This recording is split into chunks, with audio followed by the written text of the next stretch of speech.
Hello పిల్లలు, మనవలు, వచ్చి కూర్చోండి. మళ్ళీ భాగవతం మనం కృష్ణుడి కథలు చెప్పుకుందాం.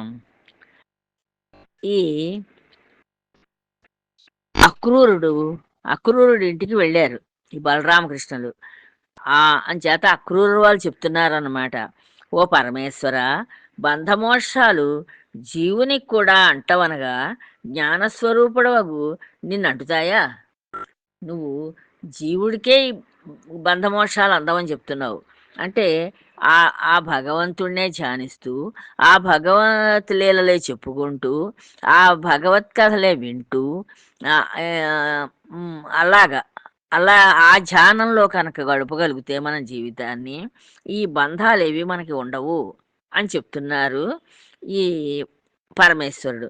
అంచేత ఈయన ఈ అక్రూరుల వారు అంటున్నారనమాట, మనిషికే ఎలా ఉన్నప్పుడు నీ మీద ధ్యానంతోటి ఆ జ్ఞానాన్ని కలిగి ఉంటే ఆ, ఈ బంధమోక్షాలు నిన్ను వాళ్ళని అంటవని చెప్తున్నావు కదా. అలాంటిది నీకెందుకు అంటుతాయి? నువ్వు పరమాత్మవి, నీలోంచే కదా ఈ ప్రపంచం అంతా ఏర్పడింది. అంచేత నీకు ఈ బంధమోక్షాలేమీ ఉండవు అని చెప్తున్నారు అక్రూర అక్రూరుల వారు ఈ కృష్ణుడికిను బలరాముడికి చెప్తున్నారు. అంటున్నారన్నమాట వాళ్ళతోటి. దేహాదులైన ఉపాధులు నిరూపించబడక పోవటం వల్ల నీకు జన్మము కానీ అందుకు కారణమైన ఆ విద్య కానీ లేదు. ఓ పరమాత్మ, ఈ శరీరం, ఈ ఉపాధులు ఎందుకు వస్తాయంటే మనం చేసిన పాపపుణ్యాలను బట్టి వస్తాయి ఈ శరీరమును, ఈ ఉపాధులును. కానీ నీకు ఉమ్, నువ్వు ఫలానా శరీరాన్ని ఎత్తాలని ఏం లేదు, ఫలానా పని చెయ్యాలని అంతకన్నా లేదు. అంచేత ఆ ఆ కారణం చేత నీకు ఈ అవిద్య కానీ, అంటే ఈ ఆ, అదే మాయ, ఈ మాయ కానీ ఏది నేను అంటుకోదు. నీకు ఈ బంధమోక్షాలు కూడా ఇవేమీ లేవు. నువ్వు ఆమ్, పరమాత్మవి. ఆ కారణం వల్లనే నీకు బంధమోక్షాలు లేవు. అంచేత నీకు బంధము లేదు, మోక్షము అక్కర్లేదు. నువ్వే భగవంతుడివి. ఆలోచించగా నిన్ను రోటికి కట్టుపడిన వాడని యమునా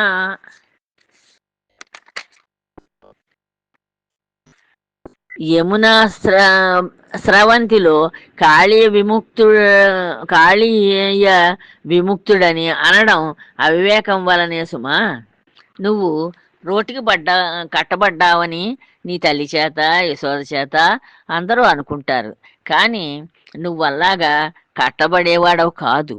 కానీ నువ్వు ఆమె మీద ఉండే, తల్లి మీద ఉండే అభిమానం కొద్దీ అలా కట్టబడ్డావు.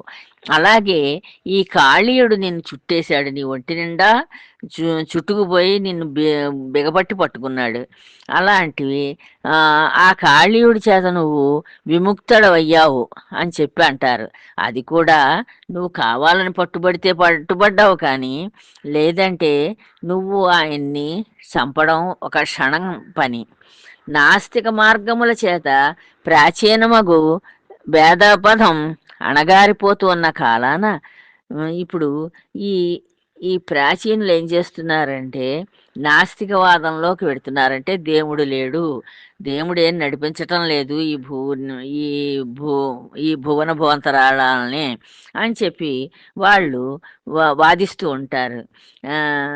ప్రాచీనమగు వేదపదం అంటే పూర్వకాలం నుంచి ఉంది. వేదాలు ఏం చెప్తున్నాయంటే అవన్నీ అణగారిపోతున్నాయి. ఇప్పుడు వాటిని ఎవరు నమ్మటం లేదు, ఒప్పుకోవటం లేదు.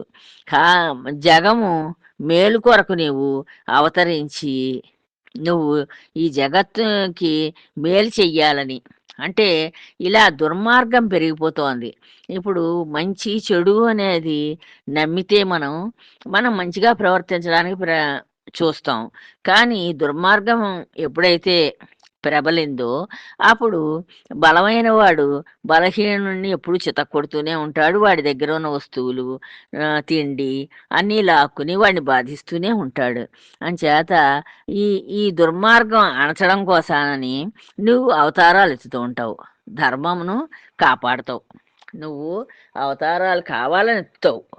ఇలాగ భూమి మీద ఈ దుర్మార్గం పెరిగిపోయినప్పుడు, వేదాల వేదాల యొక్క శక్తి నశించిపోయినప్పుడు, ఈ ఈ కొత్త ఇనంగా నాస్తికులు పుట్టుకొచ్చినప్పుడు, నువ్వు వాళ్ళని హింసించడానికి, సన్మార్గుల్ని రక్షించడానికి నువ్వు భూమి మీద అవతారాలను తీసుకుంటావు. నీవు భూభారం తొలగించి రక్కసులను ఒక్కడించుటకై వసుదేవు గృహాన్ని కీర్తిశాలివై జన్మించావు. నువ్వు అందుకోసానని భూభారాన్ని తొలగించడం కోసాననే ఆ వసుదేవుడింట్లో నువ్వు చక్కగా ఒక బాలుడి కింద ఆ, నువ్వు జన్మించావు. ముల్లోకాలను పవిత్రీకరించు పాదజలముచే ప్రకాశిస్తూ దేవ బ్రాహ్మణ వేదాది స్వరూపుడవైన నీవు కృపతో విచ్చేయడం వల్ల మా గృహాలు పావనమైనాయి. నువ్వు మీ అన్నగారు మీరిద్దరూ కూడా దైవ స్వరూపులు కనుక మీరు ముల్లోకాలని కూడా పవిత్రం చేయగలరు. మీరు వచ్చారంటేను, మీరు వచ్చిన అప్పుడు మీ పాదధూళి తగిలి మా గృహాలన్నీ కూడా పావనం అయ్యాయని చెప్పి ఈయన ఈ అక్రూరుడు ఈ కృష్ణుణ్ణి బలరాముణ్ణి పొగుడుతున్నారు. వేదస్వరూపుడవైన నీకు కృపతో నువ్వు మా ఎందు దయించి మా ఇంటికి వచ్చావు, అంచేత మా ఇల్లు పావనమైంది నాయన అంటున్నారు. నిన్ను పెద్దలు పూజించగా కృపాధీన మనస్కుడవై వారికి జయశీలం అనుగ్రహిస్తావు. నిన్ను కనుక ఈ పెద్దవాళ్ళు అంటే వాళ్ళు అన్నీ చదువుకున్న వాళ్ళు, వేదాలని వాటిని పెద్దల్ని గౌరవించగలిగిన వాళ్ళు నిన్ను పూజిస్తే నువ్వు కృపతోటి మంచి మనస్సుతోటి వారికి జయం అనుగ్రహిస్తావు. భక్తుల పాలిటి చింతామణివైన ఓ కృష్ణ, నువ్వు భక్తుల పాలిట చింతామణిలా ఉంటావు. చింతామణి అంటే చింతించింది. ఏమి మనం చింతించడం అంటే కోరుకోవడం. ఏం ఆలోచిస్తే దాన్ని నువ్వు అనుగ్రహిస్తావు వాళ్ళకి. ఆ చింతామణికి ఆ శక్తి ఉంది. ఏ మహాపుణ్య మహిమ వల్లనో ఈ జన్మలో ఇక్కడ నీ చరణ పద్మాలు దర్శించగలిగినాను. నేను ఏ జన్మలోనో ఏదో కొంచెం పుణ్యం చేసుకోబట్టి ఈ జన్మలో నీ చరణ కమలాలను నేను అంటే నీ పాదాలను నేను దర్శించగలిగాను. నిన్ను తెలుసుకొనగలిగాను. నువ్వు భగవంతుడు అని కూడా తెలుసుకోగలిగాను. చేత ఈయన చంటి పిల్లవాడిలా ఉన్నప్పటి నుంచి కూడా రాక్షస సంహారం ప్రారంభించి చేస్తూనే ఉన్నాడు. అవన్నీ కథలుగా ప్రజలందరూ చెప్పుకుంటూ ఉంటే ఈ అక్రూర వారు కూడా విన్నారు ఇవన్నీను, ఈ కృష్ణుడి యొక్క మహిమలన్నీను. అవన్నీ దేవతా మహిమలు. ఈయన భగవత్ స్వరూపుడు అని చెప్పి ఆయన మంచి ఆలోచనలు గలవాడు కనుక ఆయన గుర్తించగలిగాడు. నువ్వు దయాస్వభావుడవై నా ఎడనున్న ప్రేమ చేత నా గృహ విత్తదార సుతాదుల మీది మోహపాశమును తొలగించుము. నువ్వు నా యందు దయ కలిగి నా మీద దయ చూపించు. నా ఎడనున్న ఈ ప్రేమముడుందే అంటే నాకు ఈ ఇల్లు నాది, ఈ భార్య నాది, ఈ పిల్లలు నా వాళ్ళు అని, ఈ ఈ డబ్బు నాది అని ఇలా ఈ మోహాలన్నీ పెట్టుకుని ఉన్నాను నేను. ఈ మోహాలన్నీ నాకు తొలగించి నన్ను కూడా కటాక్షించు తండ్రి అని చెప్పి కృష్ణ భగవాన్ని వేడుకుంటున్నారు అక్రూరుల వారు. అని అక్రూరుడు వచింపగా నవ్వుతూ తన వాక్కులచే సంసార బంధమగు వ్యామోహమును నెక్కొల్పుచు శ్రీకృష్ణుడు ఆయనతో ఇట్లా అన్నాడు. ఆయనకి కొంచెం ఆ బంధాన్ని తగ్గించాడు. ఈ ఇల్లు, డబ్బు, భార్య, పిల్లలు ఇలా ఈ వ్యామోహం అంతా ఆయనకి తగ్గించి ఆయనతోటి ఈ శ్రీకృష్ణుడు ఇలా అంటున్నారట, నీవు మాకు బాంధవుడవు, నువ్వు మాకు బంధువయ్యా, మేలు సమకూర్చువాడవు, నువ్వు మేలు చేస్తావు, వావి చేత పెనతండ్రివి, నువ్వు వరసకి నాకు పెనతండ్రి అవుతావు, దయకు సముద్రుడవు, నీకు ఏ సముద్రం అంత దయ కూడా ఉంది, గుణములచే గుడ్డివాడవు కావు, నీకు మంచి గుణాలు ఉన్నాయి అంచేత, మంచి గుణాలు ఉండడం చేత నువ్వు నువ్వేం గుడ్డివాడవు కాదు. మమ్ము కాపాడుటకు సమర్థుడవు. మమ్మల్ని కాపాడడానికి నువ్వు సమర్థుడివి. మానవులు కోరికలు పడయగోరి శిలానిర్మితములైన దేవతా ప్రతిమలను, జలమయములైన గంగానది పుణ్యతీర్థాలను నిరంతరం సేవిస్తారు. ఈ మానవులు ఏం చేస్తూ ఉంటారంటే ఎన్నో కోరికలు పెట్టుకుంటారు. మనస్సు నిండా ఎన్నో కోరికలు ఉండడం చేత శిలల చేత అంటే రాతితోటి నిర్మించిన దేవతా విగ్రహాలను పూజిస్తూ ఉంటారు. జలమయములైన గంగా నది మొదలైన పుణ్యతీర్థాలను కూడా సేవిస్తూ ఉంటారు. వారు అలా సేవిస్తూ ఉండగా వాళ్ళదని కొనడం పాడి కాదు. వాళ్ళు అలా సేవిస్తూ ఉంటారు, పూజిస్తూ ఉంటారు. నదుల్ని పూజిస్తారు, శిలా విగ్రహాలను దేవతా విగ్రహాలను పూజిస్తారు. మనం అలా చేయడం తప్పు అని చెప్పడం మంచి పద్ధతి కాదు. కానీ నిజం పరికిస్తే భగవత్పాద భక్తులైన మీవలే దైవత విగ్రహారాధనము, పుణ్యతీర్థ సేవనము, దర్శన మాత్రముననే అభీప్సితార్థములు అనుగ్రహింపలేవు. ఇప్పుడు మీరు నా ఇంటికి వచ్చారు. మిమ్మల్ని నేను దర్శనం చేసుకున్నాను.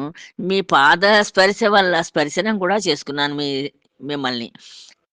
అంచేత నా పాపాలన్నీ పోయాయి. కానీ ఈ దేవతా విగ్రహాలు, ఈ రాతి విగ్రహాలను పూజించడం వల్ల, ఈ నదులలో స్నానాలు చేసి ఆ నదిని పుణ్యతీర్థాల్లో వాళ్ళు సేవలు చేయడం వల్ల వాళ్ళకేమి అభీప్సితార్థాలంటే వాళ్ళ కోరికలు ఏమీ బడవు, అవేమీ నెరవేరవు. మహాత్మా భాగవతోత్తముడవైన నీవు మా కోరికలు ఈడేర్పతగినవాడవు. ఓ మహాత్మా, నువ్వు గొప్ప భాగవతోత్తముడివి, మంచి నడవడిక కలవాడివి. నీవు మా కోరికల్ని తీర్చగలవు. ఆలకింపుము, నేను చెప్తున్నాను, నువ్వు విను. పాండురాజు చనిపోగా తల్లియగు కుంతితో పాండవులు ధృతరాష్ట్రుని ఆజ్ఞచే విచ్చేసి హస్తినాపురంలో ఉన్నారు. పాపం పాండురాజు చిన్నతనంలోనే చచ్చిపోయాడు. చచ్చిపోతే ఆయన భార్య అయిన కుంతి చిన్న చిన్న పిల్లలు, 5 పిల్లలు, వాళ్ళని తీసుకుని ఈ ధృతరాష్ట్రుడు నా దగ్గరికి వచ్చి ఉండని చెప్పడం చేత ఆయన రాజ్యానికి వచ్చి హస్తినాపురంలో ఉన్నారు వాళ్ళు. గుడ్డిరాజగు ఆ అంబికేయుడు దుర్యోధనాదులైన తన కొడుకులయందలి వ్యామోహంతో కురుపాండవులయందు సమబుద్ధి కలిగి మెలగొట్టలేదు. వీడు గుడ్డిరాజు, ఈ అంబికాదేవి కొడుకు అయిన ఈ ధృతరాష్ట్రుడు ఉన్నాడే, ఈయన పుట్టుగుడ్డివాడు. ఆ గుడ్డివాడవడం చేత ఆయన బుద్ధి కూడా అలాగే గుడ్డిగానే ఉంది. ఆయన కొడుకుల్ని, కౌరవులను ఒకలా చూస్తున్నాడు, పాండవులను ఒకలా చూస్తున్నాడు, కానీ వాళ్ళని సమబుద్ధితోటి చూడలేకపోతున్నాడు. ఓ సోమకులావతంసమ, వారును వీరును చుట్టాలే గనుక ఇద్దరు పక్షాల వారికి మేలు కూర్చి వారు వీరు సంతోషించేటట్లు దుస్థితిని నివారించుటకై నీవు హస్తినలో వారిని చూడబోము. నువ్వు ఈ సోమకుల అంటే చంద్రవంశంలో పుట్టినవాడవు కదా. వాళ్ళు వీళ్ళు కూడా చుట్టాలే కనుక, అంటే ఈ పాండవులు కౌరవులు కూడా నీకు చుట్టాలే కనుక ఇరుపక్షాల వారికి మేలు చేకూర్చు. రెండు పక్షాల వాళ్ళకి కూడా మంచి చెయ్యి. వారు వీరు సంతోషించేటట్లు దుస్థితిని నివారించు. వీళ్ళు కూడా ఈ దుస్థితి నుంచి బయటపడి సుఖంగా ఉండేటట్లుగా వాళ్ళకి ఈ ఈ బాధల్ని నివారించు. నీవు హస్తినలో వారిని చూడబోము. నువ్వు వాళ్ళని హస్తినలో చూడ్డానికి వెళ్ళు అని వచించి ఉద్ధవ బలరామ సహితుడై శ్రీకృష్ణుడు ఇలా చెప్పి ఉద్ధవుడును ఈ వేళతోటి ఎవరున్నారు? బలరాముడు. ఉద్ధవుడు బలరాముడు తోటి కలిసి శ్రీకృష్ణుడు తన భవనానికి వెళ్ళిపోయాడు. ఈ శ్రీకృష్ణుడు ఇలా చెప్పేసేసి ఎవరితోటి చెప్పాడు ఇదంతాను? ఈయనున్నాడు కదా, అక్రూరుడు అక్రూరుడితో చెప్పాడు ఇవన్నీ నేను చెప్పి, అక్రూరుడు నాకు పినతండ్రి అవుతావు నువ్వు అని చెప్పాడు కదా కృష్ణుడు. చేత వీళ్ళందరూ చుట్టాలన్నమాట. ఇలా వచించి ఆ ఉద్ధవ బలరాములు సహితుడై ఉద్ధవుణ్ణి బలరాముణ్ణి తీసుకుని ఈ శ్రీకృష్ణుడు తన భవనానికి వెళ్ళిపోయాట. అక్రూరుడు కురు రాజధాని అయిన హస్తినాపురానికి పోయాడు. ఈ అక్రూరుడిని వెళ్ళమన్నాడు కదా మరి ఈ కృష్ణుడు. అందుకోసాన అక్రూరుడేమో ఈ కౌరవుల రాజధాని అయిన హస్తినాపురానికి వెళ్ళాడు. ధృతరాష్ట్రుడు, భీష్ముడు, విదురుడు, బాహ్లికుడు, భరద్వాజుడు, గౌతముడు, దుర్యోధనుడు, కర్ణుడు, అశ్వత్థామ మున్నగు వారిని, కుంతితో కూడి ఉన్న పాండవులను, కుంతితో కలిసి ఉన్నారు, తల్లితో కలిసి ఉన్నారు పాండవులు, వాళ్ళని తక్కువ చుట్టాలను, ఇంకా ఇంకా చుట్టాలున్నారు వాళ్ళందరినీ అచ్చట చూచి తగిన సత్కారాలు పడిసినాడు. వాళ్ళందరినీ అక్కడ ఆ హస్తినాపురంలో చూశాడు. చూసి వాళ్ళందరూ సత్కారాలు చేశారు ఈయనకి. ఈయన మరి ఈ కృష్ణుడికి పెంతండ్రి అయినప్పుడు వాళ్ళకు కూడా చుట్టమే కనుక ఈయన ఈయన బంధువు కదా అని ఈయనకి వాళ్ళు సత్కారాలు చేశారట. అక్కడ వారి వారి వర్తనము ఎట్టిదో తెలుసుకుంటూ కొన్ని దినాలు ఉన్నాడు. అక్కడ అసలు వాళ్ళ ప్రవర్తన ఎలా ఉంటోంది చూడడం కోసానని అక్కడ కొన్ని రోజులు ఉండిపోయాట. అంతనొక్కనాడు విదురుడు మాత్రమే వినుచుండగా అక్కడ ఈయనతోటి పాటు విదురుడు ఒక్కడే ఉన్నాడు. విదురుడు అక్కడ ఉండగా కుంతీదేవి అక్రూరుడితో ఇలా చెప్పింది. అక్కడ విదురుడు అక్కడే ఉన్నాడు. విదురుడు మంచివాడు మళ్ళీను.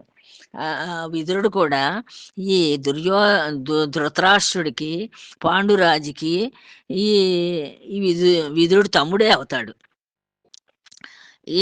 ఈయన వింటూ ఉండగా, ఈయన మాత్రం అక్కడ ఉన్నాడు ఒక్కడోను. ఈయన వింటూ ఉండగా ఈ అక్రూరుడు తోటి, ఈ విదురుడితోటి కుంతీదేవి ఇలా చెప్పిందిట. ఏమని చెప్పింది? అన్నా, తల్లిదండ్రులు, చెల్లెండ్రు, అల్లుండ్రు, మా తమ్ములు నిన్నిక్కడికి పంపే వేళ నీతో ఏమి చెప్పినారు? ఓ అన్నయ్య,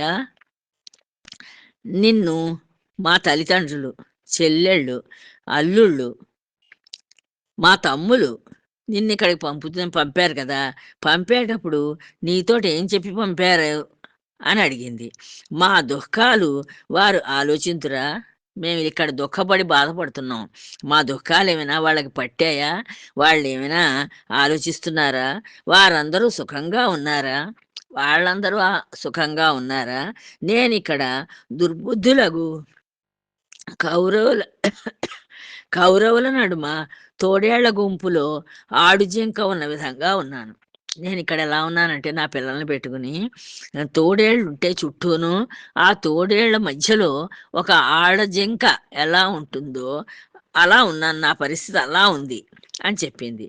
ధృతరాష్ట్రుని కుమారుడైన దుర్యోధనుడు మిక్కిలి క్రూరుడు. ఈ ధృతరాష్ట్రుడు కొడుకున్నాడే దుర్యోధనుడు, వీడు చాలా దుర్మార్గుడు. నా బిడ్డలకు బొత్తిగా కొరగానివాడు. నా బిడ్డలను చూసి వాడు ఎంతసేపు బాధపడుతూనే ఉంటాడు. వాడు నా పిల్లలను పాముల చేత కరిపించాడు. వాడు ఏం చేశాడంటే పాములు తీసుకొచ్చి నా పిల్లల్ని కరిపించాడు. తీగలతో కట్టేసి గంగానదిలోకి తోయించాడు. గంగానదిలో పడవేయించాడు. విషాన్నం పెట్టించాడు. ఏమరి నిద్రస్తూ ఉంటే ఆయుధాలతో పొడిపించాడు. పాపం ఒళ్ళు తెలియకుండా నిద్రపోతున్నారు నా పిల్లలు. నిద్రపోతూ ఉంటే ఆయుధాలతో పొడిపించాడు. బలరామకృష్ణులు ఎన్నడేని తమలో తాము భాషించుకొని మేనత్త బిడ్డల క్షేమము తలంతురా, నేను ఈ కృష్ణుడికి మేనత్తనవుతాను. అయ్యో, నా మేనత్త పిల్లలు ఇలా బాధలు పడుతున్నారే ఎక్కడని చెప్పి నా కథలు విని ఏమైనా ఈ బలరామకృష్ణులు అసలు నా క్షేమ సమాచారం గురించి ఏమైనా ఆలోచిస్తూ ఉంటారా? పుండరీకాక్షుడకు శ్రీకృష్ణుడుండా మేము దుఃఖములచే కృషింపవలసి వచ్చిన ఈ ఎంతో శక్తిగల కృష్ణ భగవానుడున్నా మేము ఇలా దుఃఖాలతోటి బాధపడవలసి కృషించవలసి వస్తోంది. భక్తవత్సలుడగు శ్రీహరి భూమిని సమభాగాలుగా భాగించి న్యాయ ప్రకారం నా పుత్రులకు ఇప్పించున ఈ కృష్ణ భగవానుడు కలగజేసుకుని ఆయన ఈ భూభాగాన్ని రెండుగా విభజించి మా భూభాగం మాకు ఇప్పించగలుగుతాడా? అలా ఆలోచిస్తున్నాడా? నా పుత్రులకి ఆ రాజ్యం వస్తుందా, సగం రాజ్యమును అని చెప్పి ఈవిడ పాపము ఆ వచ్చిన అక్రూరుల వారిని ప్రశ్నిస్తోందన్నమాట. ఇవన్నీను తర్వాత కథ తర్వాత చెప్పుకుందామమ్మా. ఉంటాను. జై శ్రీరామ్.